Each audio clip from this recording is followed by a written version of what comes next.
Ilang tulog na lang, Kudaratin Festival na sa bayan ng Sultan Kudarat. Tampok ngayong taon ang iba't ibang palaro at aktibidad mula January 26 hanggang February 14. Ang kwentong Kudaratin Festival 2026 mula kay Kenneth Ugaya.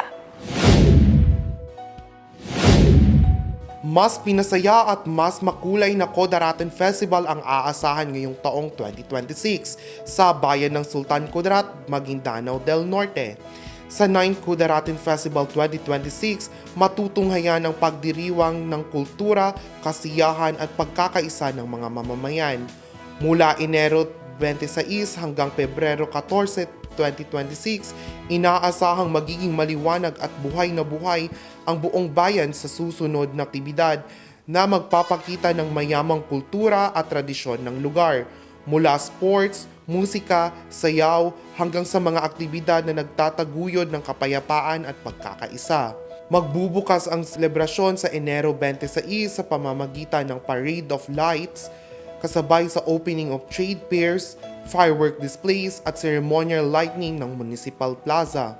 Susundan ito ng 11th Dato Shamim Mastura Basketball Cup mula Enero 27 hanggang Pebrero 2. Habang ang Dato Shamim Mastura Volleyball Cup ay gaganapin mula Pebrero 3 hanggang Pebrero 5. Kasama rin sa mga tampok na aktibidad ng Night Fun Run sa Pebrero 4, Moro Song Concert sa Pebrero 5 at Peace Caravan sa Pebrero 9. Sa Pebrero Agis, tampok naman ang laro ng lahi na susundan ng Kulintang Assemble Competition sa Pebrero 11, isang pagbibigay pugay sa tradisyonal na musika ng mga Moro.